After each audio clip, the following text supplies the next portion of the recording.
Este caso termina hoy. Eso fue lo que dijo el alcalde en mi sala del tribunal, con una voz demasiado fuerte para la ley y demasiado familiarizada con la obediencia. No preguntó, no sugirió, pasó la barandilla como si la sala le perteneciera, como si el sello detrás de mi estrado fuera otro emblema de campaña en el que pudiera apoyarse cuando las cámaras no estuvieran. Nadie se movió. El fiscal se quedó helado con un expediente a medio abrir. La abogada defensora se levantó tan rápido que su silla raspó el suelo como acero contra hueso. El alguacil me miró. El público dejó de respirar y el alcalde, todavía de pie allí, con un abrigo oscuro con lluvia en los hombros, levantó un dedo hacia la mesa de los abogados y dijo: «Van a terminar esto ahora». Yo ya había visto la arrogancia antes. Había visto a hombres en uniforme confundir la fuerza con el orden, a hombres de traje confundir el acceso con la inocencia, a hombres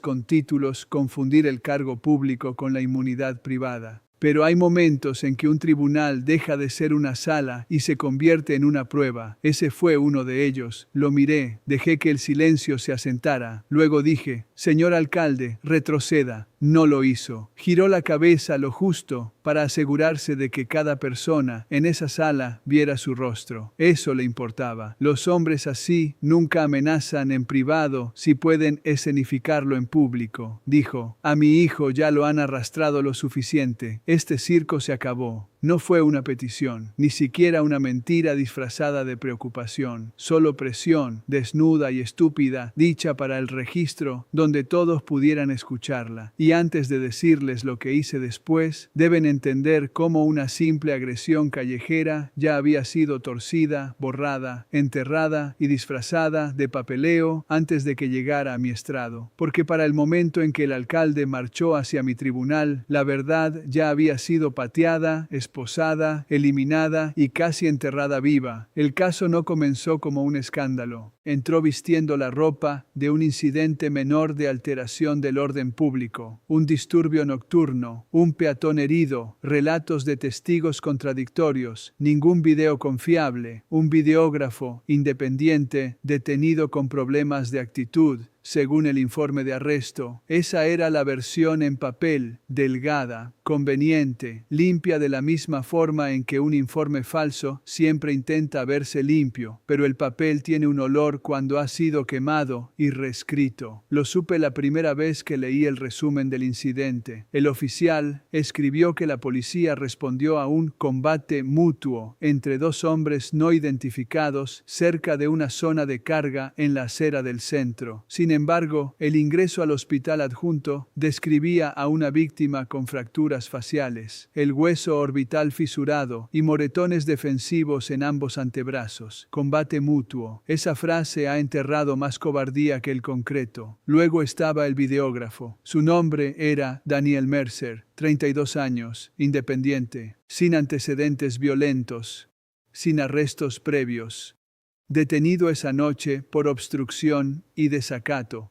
Según los oficiales, interfirió con una investigación activa, ignoró las órdenes verbales y se volvió agresivo cuando se le pidió que entregara su cámara como evidencia. Según el cuerpo del informe, el video en su dispositivo había sido dañado por un error técnico durante el manejo de evidencia por parte de la policía. Según el registro de propiedad, la tarjeta de memoria llegó dañada. 3 frases: error técnico, manejo de evidencia, dañada. Esos son los tipos de frases que llegan pulidas, demasiado pulidas, no describen el caos, lo protegen. La primera persona en oponer resistencia no fue un político, ni un reportero, ni siquiera la familia de la víctima. Fue la defensora pública asignada a la lectura de cargos de Mercer, abogada joven, mirada aguda, voz cansada. Se levantó en una audiencia de rutina y dijo que quería que se revisara la detención porque su cliente no había obstruido nada. Dijo que él había estado filmando desde la acera cuando los oficiales le quitaron la cámara, lo inmovilizaron contra una patrulla y lo amenazaron con cargos por delitos graves si seguía diciendo que había grabado el incidente. Eso llamó mi atención. No porque la gente nunca acuse a los oficiales de policía de mentir, lo hacen, a veces se equivocan. equivocan. A veces tienen mucha razón. Lo que me atrapó fue la forma que tenía el asunto. Ella no estaba discutiendo sobre un arresto violento. Estaba discutiendo sobre la desaparición de pruebas. Ese es un animal distinto. Un arresto violento se puede explicar. La verdad desaparecida, no. Le pregunté al fiscal si el Estado había preservado los archivos multimedia. Dijo que el archivo era irrecuperable. Pregunté si se había realizado un examen forense. Dijo que no era necesario porque el dispositivo no mostraba material reproducible. Pregunté si el Estado cuestionaba que Mercer hubiera filmado el incidente. Dijo, cuestionamos la relevancia. Ese fue el primer momento en que vi a la abogada defensora apretar la mandíbula. No por drama, no por mí, por la respuesta. Los abogados aprenden a escuchar el miedo cuando se viste de lenguaje formal. Todos lo hacemos. Ordené que se preservara el dispositivo. Ordené una copia de la cadena de custodia.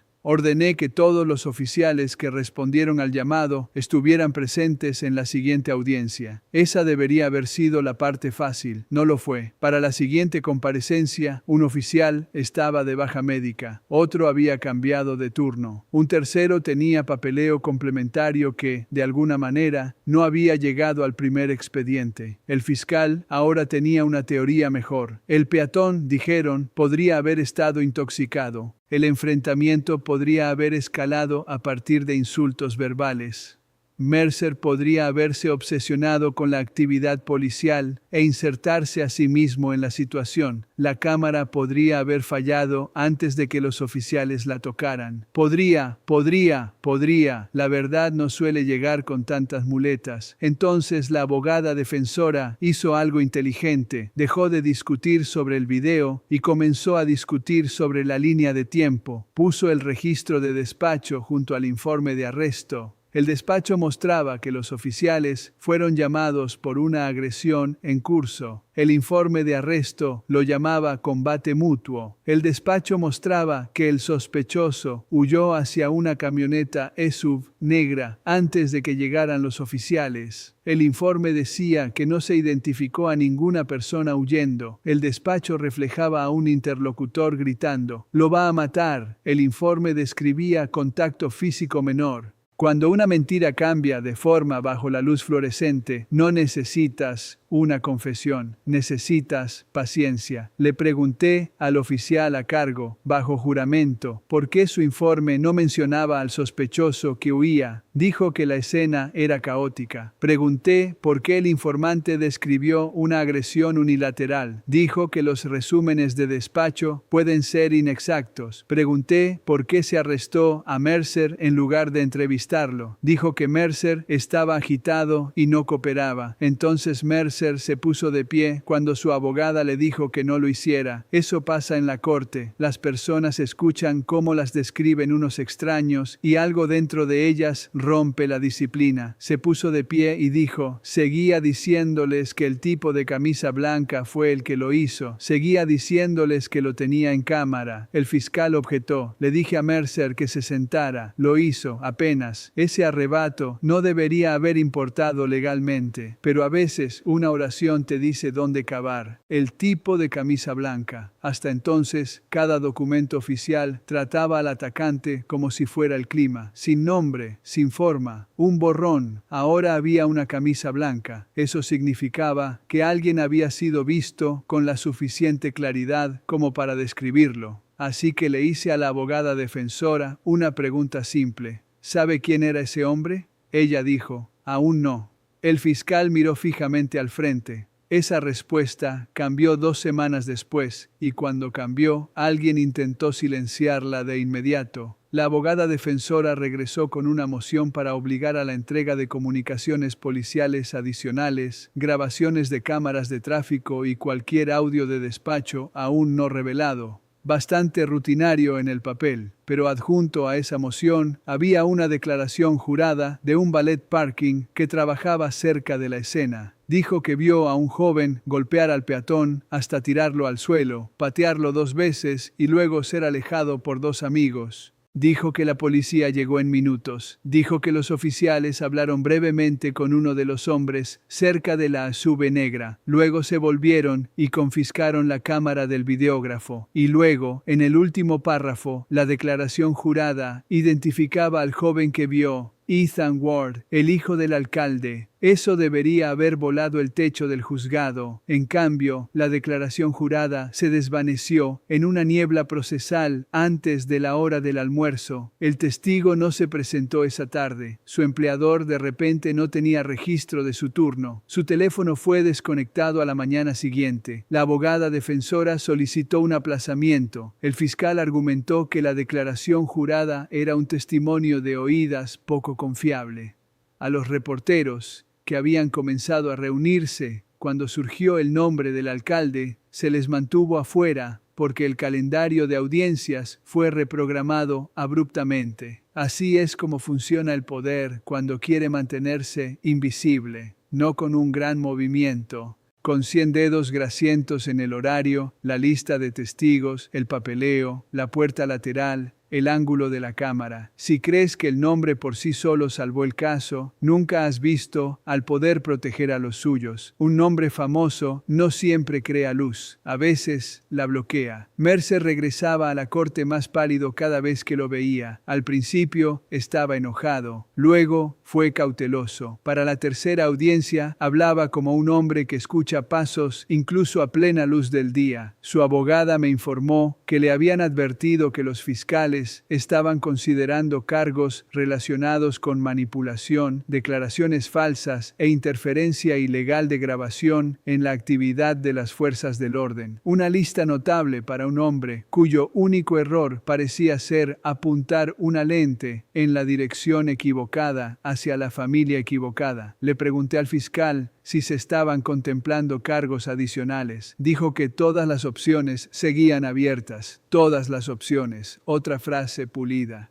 Otro mal olor. Luego vino la tarjeta de memoria. Mi orden había preservado el dispositivo, pero para cuando un experto forense independiente lo examinó, la postura del Estado se había endurecido, nada recuperable. El experto de la abogada defensora dijo que el patrón de corrupción era inconsistente con una eliminación accidental y más consistente con actividad de sobreescritura o daño físico después de que se creó el archivo. No era una prueba, aún no, pero lo suficientemente cerca como para preocupar a alguien. El departamento de policía respondió presentando a un técnico interno que dijo que la tarjeta probablemente había fallado debido a su antigüedad, manejo inadecuado por parte del propietario o exposición a la humedad. Humedad. En una noche despejada, de una tarjeta recopilada como evidencia en cuestión de minutos. Le pregunté al técnico si había realizado pruebas para detectar un borrado deliberado. Dijo que no se le había pedido que lo hiciera. Pregunté quién había instruido el alcance de su revisión. Miró al fiscal. Eso fue suficiente. Se aprende mucho de las miradas. La propia víctima casi desaparece a continuación. Su nombre era Luis Ortega, de mediana edad, conserje nocturno, sin antecedentes penales, cara rota, 3 puntos sobre el ojo, faltas al trabajo y un silencio que se hacía más fuerte en cada audiencia. Cuando compareció por primera vez, respondió directamente. Dijo que un joven se burló de él por rozar el espejo de un vehículo estacionado, lo empujó y luego lo golpeó cuando protestó. Dijo que recordaba a alguien filmando. Dijo que la policía nunca le preguntó si quería presentar cargos contra el hombre que lo golpeó. Luego, una semana después, Ortega regresó con una postura diferente y una memoria diferente. De repente, no estaba seguro de quién golpeó primero. De repente, todo había pasado muy rápido. De repente, no quería problemas. Seguía mirando por encima del hombro hacia las puertas del tribunal, como si esperara que alguien entrara. La abogada defensora le preguntó si alguien se había comunicado con él desde su última comparecencia. El fiscal objetó. La denegué. Ortega tragó saliva y dijo: «Vino gente».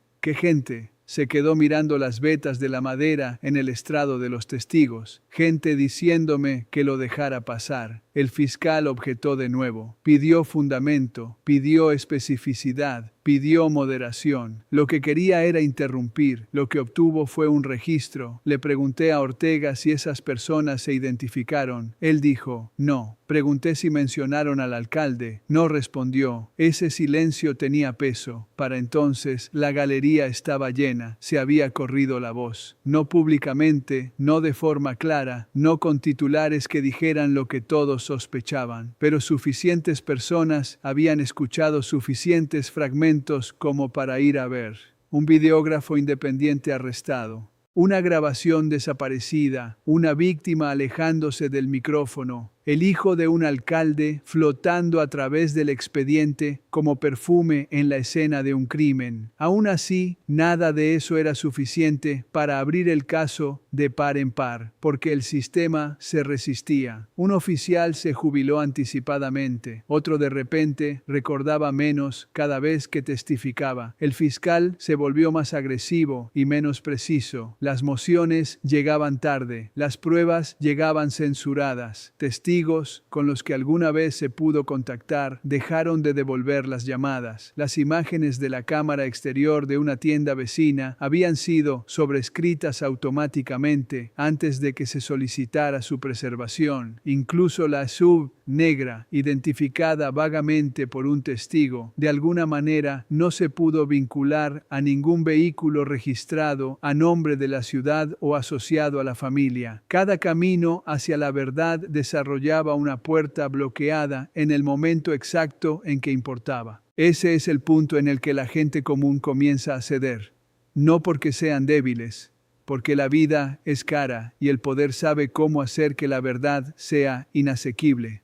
Perder otro día de trabajo, pagar a otro abogado, arriesgarse a otra amenaza, pararse en otro pasillo mientras los funcionarios fingen no entender preguntas sencillas. La mayoría de la gente no puede vivir en esa rutina por mucho tiempo. Mercer casi cede también. Una tarde, después de una brutal audiencia previa al juicio, en la que la Fiscalía solicitó excluir las referencias a la influencia política por considerarlas especulativas y perjudiciales, lo vi sentado solo fuera de la sala del tribunal, con ambas manos presionadas contra el rostro. Su abogada estaba de pie junto a él, sin hablar, solo esperando. Levantó la vista cuando pasé. No me pidió ayuda. Bien, los jueces no aceptan súplicas de pasillo, pero dijo una cosa sin dirigirse a nadie en particular. Debí haberme ido de allí. Esa frase se quedó conmigo.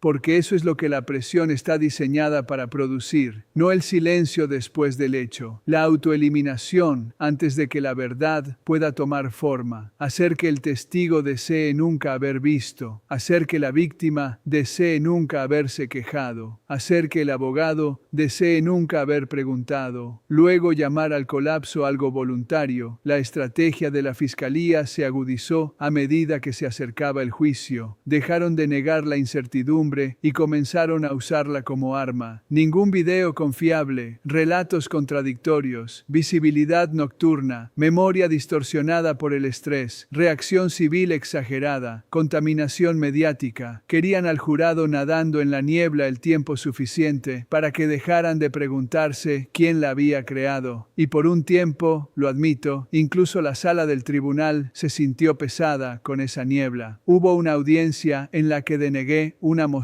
de la defensa y reservé la decisión sobre otra. Lo hice porque la ley exigía precaución, no un espectáculo. Pero desde la galería, desde el lado de la sala donde estaba Mercer, desde los ojos de cualquiera desesperado por una señal clara de que el poder no ganaría, debí parecer inmóvil, pasivo, tal vez peor. Esa era la falsa esperanza convirtiéndose en desesperación. Podía verlo en la sala. La gente empezó a pensar que la maquinaria había hecho lo que siempre hace: moler, retrasar, asfixiar, sonreír.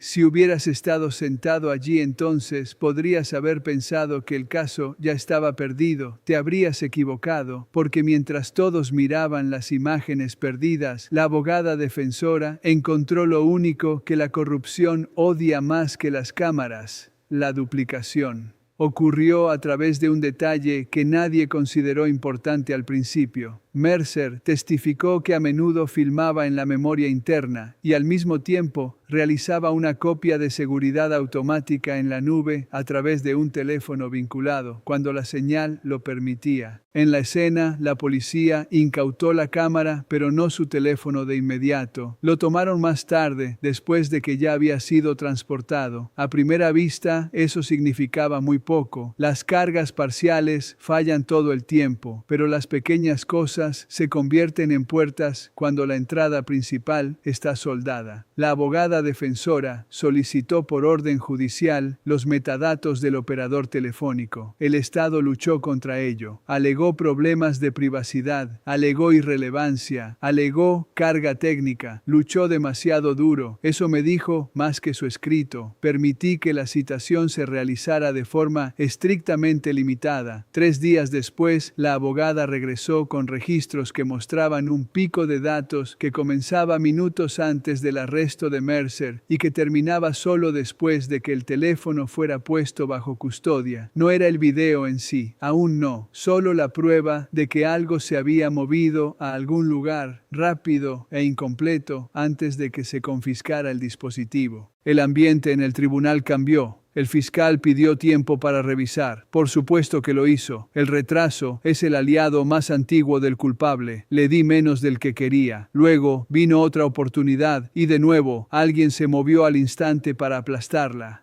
El investigador de la defensa localizó a una pequeña empresa de servidores remotos que Mercer había utilizado una vez para almacenamiento de respaldo cuando trabajaba en eventos. Una operación diminuta, apenas con personal. Su política de retención era corta. La mayoría de las cargas se eliminaban automáticamente después de 30 días, a menos que se archivaran manualmente. Adivinen cuándo la abogada se puso en contacto con ellos. El día 29 encontraron un fragmento, 23 segundos, sin audio, bordes corruptos, marca de tiempo parcialmente rota. El técnico de la empresa se preparó para comparecer. Nunca llegó. Problemas con el auto, dijeron. Luego, una enfermedad. Luego, su abogado se comunicó con el tribunal para decir que deseaba evitar involucrarse debido a la atención no deseada. Atención no deseada. Otra frase pulida, excepto que ésta tembló cuando se pronunció. La abogada defensora logró autenticar el fragmento mediante una declaración jurada y el fundamento de los metadatos, pero sin un testimonio en vivo, la pelea se volvió feroz. El fiscal atacó la cadena, la fuente, la integridad.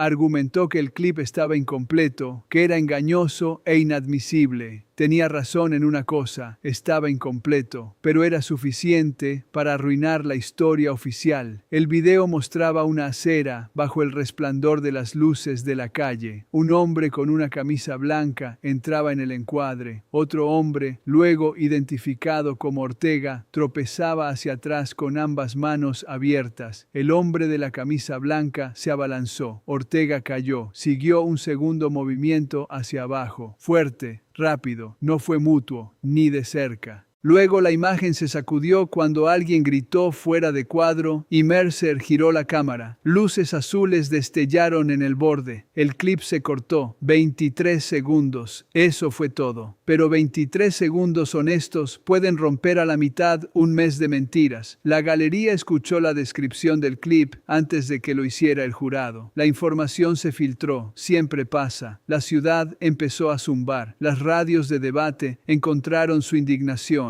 Los reporteros locales empezaron a hacer preguntas más incisivas. La oficina del alcalde emitió un comunicado condenando los intentos motivados políticamente de explotar un trágico malentendido que involucra a ciudadanos privados. Ciudadanos privados. Como si el cargo terminara en la mesa familiar a la hora de cenar. Ethan Ward seguía sin aparecer. No en la fase previa al juicio, no en audiencia pública, no en una declaración jurada que alguien defendiera. Su ausencia estaba allí como un trono. Todos sabían por qué. Si aparecía podía ser identificado. Si era identificado, la mentira necesitaría un disfraz nuevo. El juicio comenzó bajo una nube lo suficientemente espesa como para ahogar una habitación. Los miembros del jurado entraron con la cautela de quienes pueden sentir la presión sin poder nombrar su origen. El Estado presentó a los oficiales primero, ordenados, metódicos, llenos de papeleo. Describieron una escena caótica, a un videógrafo hostil, a una víctima demasiado desorientada para identificar a un sospechoso y a medios de grabación inutilizables. Testificaron con la confianza de los hombres que creen que la estructura superará a la sustancia. La abogada defensora los interrogó como si fuera una cuchilla, sin levantar la voz, sin teatralidad, solo implacable. Acorraló a un oficial con la redacción del despacho, a otro con la secuencia de la custodia, a otro con una anotación faltante en el registro de propiedad que mostraba cuándo se confiscó finalmente el teléfono de Mercer. Cada respuesta se hacía más pequeña, cada certeza se volvía más fea. Luego le preguntó al oficial a cargo si había reconocido a Ethan Ward en la escena. Él dijo que no. Le preguntó si alguna vez se había encontrado previamente con Ethan Ward en eventos cívicos, eventos de recaudación de fondos para el alcalde o funciones patrocinadas por la ciudad. Él dijo que no recordaba. Ella deslizó una fotografía hacia el monitor, un banquete de premiación del departamento. El oficial, estrechando la mano de Ethan Ward bajo un cartel de la ciudad. Él dijo que asistía a muchos eventos. El jurado no necesitó ayuda para interpretar eso. Aún así, el poder se mantuvo, porque cada vez que la verdad salía a la superficie, algo intentaba pisotearla de nuevo. Un testigo se retractó de los detalles, otro olvidó el color de la camisa del atacante. La fiscalía atacó a Mercer diciendo que era un profesional independiente, autopromocionado, que intentaba vender una historia. Sugirieron que había editado las imágenes. Sugirieron que buscaba el conflicto. Sugirieron que le gustaba la atención. Esa es otra táctica. Cuando no puedes borrar la evidencia, ensucia el ojo que la vio. Mercer subió al estrado de todos modos. Respondió con cuidado, admitió a qué se dedicaba, admitió que siguió filmando después del primer golpe, admitió que discutió con los oficiales cuando agarraron su cámara, admitió que gritó que el atacante se estaba escapando. Bien, un testigo veraz no llega pulido, llega con asperezas. Entonces la abogada defensora le preguntó por qué simplemente no se había ido a casa. Miró al jurado, luego más allá de ellos, luego a sus propias manos, porque si me iba, dijo, dirían que nunca pasó. La sala se quedó en silencio, sin discurso, sin actuación, solo un hombre trabajador diciendo la verdad en una línea. Si alguna vez has visto a una sala cambiar de actitud, sabes que no sucede con aplausos, sucede con silencio. El tipo de silencio que de repente tiene dirección. Para entonces, sin embargo, la fiscalía sabía que estaba perdiendo el control de la historia, y fue entonces cuando el alcalde tomó su peor decisión. Vino al tribunal, no el primer día, no cuando apareció su nombre por primera vez, no cuando el fragmento del clip sacudió el caso. Se mantuvo alejado mientras trabajaban sus delegados. Eso es lo que hace el poder experimentado, actúa a través de la distancia, pero cuando la distancia falló, vino él mismo, y los hombres así a menudo son más peligrosos cuando piensan que la sutileza se ha vuelto innecesaria. Entró durante la sesión de la tarde, después de que el jurado había sido excusado por un argumento probatorio sobre los registros de la copia de seguridad parcial. No se sentó en la galería, no esperó a ser reconocido, caminó a grandes zancadas por el pasillo central con dos ayudantes merodeando lo suficientemente atrás como para preservar la negación plausible. Los reporteros se pusieron de pie, los espectadores se movieron, mi alguacil dio un paso al frente, el alcalde lo apartó con un gesto, miró a la abogada defensora primero, luego al fiscal, luego hacia arriba, hacia mí, y dijo esas palabras: este caso termina hoy. Ahora saben por qué importaba esa oración, porque no cayó en una sala de tribunal en calma, chocó contra semanas de intimidación, testigos quebrados, archivos perdidos y una terca pieza de verdad que se negaba a morir. No fue una simple falta de respeto, fue una confirmación. El poder había dejado de molestarse en esconderse. Le dije de nuevo que retrocediera. Dio otro paso adelante. Mi hijo, dijo, ha sido casado en este edificio el tiempo suficiente. La abogada defensora dijo, Su señoría, levanté la mano. Ella se detuvo. El fiscal, para su vergüenza, no dijo nada. Eso me dijo casi tanto como las palabras del alcalde. Le pregunté al alcalde si entendía que estaba interrumpiendo un procedimiento activo. Él dijo, entiendo exactamente lo que estoy haciendo. Algunos hombres confiesan por orgullo. Señaló hacia la mesa de la defensa. Esta ficción termina ahora. Usted no le permite a ella poner esa basura en una pantalla. Usted no permite que este parásito haga una carrera a costa de mi familia. Mercer se levantó a medias de su silla. El alguacil extendió una mano y lo mantuvo sentado. El alcalde continuó. ¿Usted quiere apoyo para su reelección, respaldos, cooperación de esta ciudad? Bien, pero no hace esto en mi tribunal. Mi tribunal. Ahí estaba, toda la enfermedad en 2 palabras.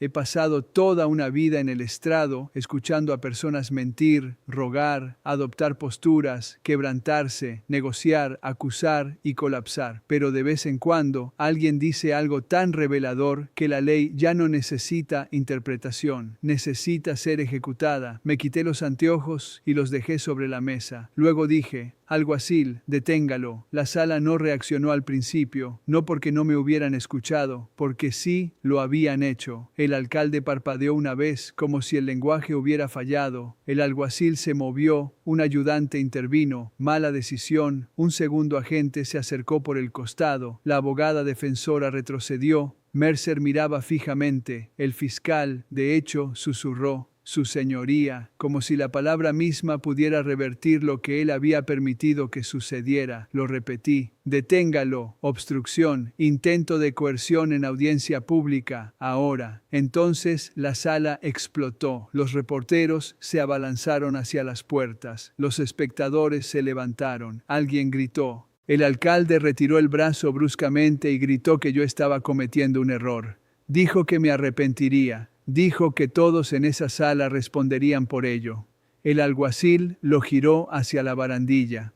Una esposa se cerró con un chasquido, luego la otra. Y en ese momento, el poder cambió de forma. No desapareció. No fue derrotado, sino expuesto. Esa es la primera herida real que sufre la corrupción, no el castigo, la visibilidad. El alcalde fue sacado. La sala del tribunal aún zumbaba como un cable golpeado. Ordené que se despejara la sala, a excepción de los abogados, el personal esencial y el secretario de actas. Quería que volviera el orden antes de que la historia pudiera distorsionar lo que acababa de suceder. Entonces la abogada defensora, en su honor hay que decirlo, no celebró, no hizo un espectáculo. Dijo, muy en voz baja, Su señoría, antes de que hagamos un receso, hay un asunto adicional. Por supuesto que lo había, porque la verdad tiene la costumbre de llegar cuando la represión entra en pánico. Ella informó al tribunal que en la última hora se había realizado una transferencia anónima a su investigador a través de un portal seguro de archivos establecido para la recepción de testigos. Adjunto, había un archivo de video completo que coincidía con el perfil de metadatos del dispositivo de Mercer, más largo que el fragmento ya divulgado, junto con notas de extracción que sugerían que el archivo había sido copiado de una estación de trabajo secundaria de evidencia policial 3 días después del arresto de Mercer. El fiscal dijo que no tenía conocimiento de esto. Tal vez no lo tenía. La corrupción, a menudo, está compartimentada. Eso no excusa a quienes se benefician de su resultado. Pregunté si se había comprobado la autenticidad del archivo. Dijo que la comparación preliminar de hash se alineaba con el fragmento de la copia de seguridad parcial. La continuidad de los fotogramas parecía intacta. La secuencia de la marca de tiempo coincidía con la ventana de despacho. Pidió permiso de emergencia para autenticarlo y presentar una moción para su admisión. Se lo concedí. A la mañana mañana siguiente, la sala del tribunal estaba llena antes de que las puertas abrieran oficialmente. La noticia de la detención del alcalde se había extendido por la ciudad como el fuego sobre papel seco. Pero el ruido de afuera no me importaba. Solo importaba el expediente. Solo importaba si el archivo era real. El testigo de autenticación esta vez no estaba desaparecido. Era un ex técnico civil de evidencia del Departamento de Policía, que comparecía a través de un abogado con protecciones de inmunidad bajo revisión por separado. Testificó que las imágenes originales de Mercer se podían reproducir cuando se cargaron por primera vez en la estación de trabajo de evidencia. Testificó que un supervisor ordenó que el archivo fuera aislado, copiado y luego eliminado de la cola de evidencia estándar. Testificó que más tarde vio que los metadatos del archivo habían sido alterados y el original marcado como corrupto. Testificó que guardó una copia porque, en sus palabras, cruzaba una línea. Esas 4 palabras podrían haber salvado el caso. El fiscal lo atacó salvajemente. Empleado descontento, historial disciplinario, motivo para tomar represalias, contaminación de la memoria, conciencia selectiva. El testigo lo absorbió, no de manera elegante, pero se mantuvo firme. Luego vi el video completo y también todos los demás. No se necesitaba sonido. El atacante de la camisa blanca era visible desde el primer fotograma. Ortega tropezaba hacia atrás, con las palmas abiertas. Una voz fuera de cámara dijo: Oye, déjalo en paz. El atacante acortó la distancia y golpeó a Ortega en la cara. Ortega cayó pesadamente contra la acera. El atacante lo pateó una vez, luego otra. La cámara de Mercer osciló mientras él se acercaba. Se podía ver la sube negra en el borde del encuadre. Se podía ver a 2 hombres haciendo retroceder al atacante. Y luego, lo más importante de todo, se podía ver al primer oficial llegar, mirar directamente al atacante, dudar y luego alejarse de él hacia Mercer, hacia la cámara. Se podía ver a Mercer sosteniéndola en alto. Se podía ver su boca formando palabras. Se podía ver al oficial agarrándola antes de inclinarse hacia el hombre que sangraba en el pavimento. Eso era todo. Ese era el colapso, no porque el video fuera dramático. La violencia real es más fea y plana que en las películas. Colapsó el encubrimiento porque mostraba la secuencia. Primero, la agresión, luego el reconocimiento, luego la incautación de la verdad. Ese orden destruyó cada mentira segura que habían construido. El jurado lo vio, la galería lo vio, los oficiales se vieron a sí mismos viéndolo, y una vez que el orden de los hechos está establecido, comienza el pánico. Por la tarde, el abogado de un oficial solicitó representación por separado. Por la noche, el administrador de la ciudad anunció una revisión interna. Al día siguiente, el fiscal promovió el desistimiento de ciertas posturas previamente adoptadas en los escritos previos al juicio y pidió tiempo para consultar con investigadores especiales. Traducción. El suelo se había abierto debajo de ellos. Ethan Ward se entregó a través de su abogado 2 días después. No porque la conciencia hubiera despertado, sino porque las paredes finalmente tenían cámaras. En cuanto al alcalde, el asunto de la obstrucción se convirtió en su propio procedimiento. Los funcionarios públicos a menudo imaginan que la influencia expresada en voz alta solo es influencia si funciona. La ley no es tan sentimental. Un intento de coerción en una sala de tribunal no se vuelve inofensivo por haber fracasado. Se vuelve peor al quedar expuesto. Les diré esto claramente. El arresto no fue el final satisfactorio que la gente cree que es cuando ven los clips más tarde y aplauden desde una distancia segura. Los arrestos son momentos. Los sistemas son hábitos. Una buena orden del estrado no purifica a un departamento, ni sana a una víctima, ni restaura los meses robados a un testigo que casi lo perdió todo por presionar el botón de grabar. Mercer no salió intacto de ese caso. Ortega no recuperó su rostro porque un archivo archivo resurgió. A la abogada defensora no se le devolvió el sueño perdido. La justicia no es magia, es un trabajo que se realiza contra la resistencia, a menudo tarde, a menudo con cicatrices, a menudo después de un daño que nunca debió haber ocurrido, pero importa porque esa noche un hombre en el poder creyó que podía decidir lo que la ciudad vería. Creyó que se podía tomar una cámara, acusar a un testigo, ablandar a una víctima, retrasar a un abogado, presionar a un tribunal y hacer que la verdad fuera lo suficientemente pequeña como para pasar por encima de ella. Creyó que el cargo significaba propiedad. Creyó que la sala se doblegaría. No lo hizo. Y si se preguntan si un tribunal todavía puede importar en una época en la que la gente asume que cada institución ya está comprada, escúchenme con atención. Una sala de tribunal es solo madera, banderas, reglas y gente cansada hasta el momento en que alguien poderoso espera que se arrodille. Entonces descubres de qué está hecha. Ese día lo descubrí de nuevo. Cuando ordené al alguacil que detuviera al alcalde, no estaba actuando indignado. La indignación actúa por sí sola. Estaba imponiendo un límite más antiguo que su cargo y más grande que su nombre. La ley no existe para halagar al poder, existe para restringirlo. En el momento en que un juez olvida eso, el estrado es solo mobiliario elevado. No tengo interés en sonar heroico. Los héroes pertenecen a la ficción. En el estrado, todo lo que realmente tenemos son momentos. Momentos para hablar, momentos para guardar silencio, momentos para moverse antes de que la duda se convierta en permiso. Ese día requería movimiento, y esta es la parte que la gente a menudo no ve. El alcalde perdió mucho antes de que se cerrara las esposas. Perdió en el momento en que creyó que la sala le temería más a él que al registro oficial. Perdió en el momento en que Mercer decidió no marcharse. Perdió en el momento en que una joven abogada defensora siguió empujando más allá de las frases diseñadas para detenerla. Perdió en el momento en que un técnico de evidencia miró un archivo, miró a su propia conciencia y eligió no dejar que la eliminación se convirtiera en destino. El arresto fue solo el sonido de la puerta cerrándose después de todo eso.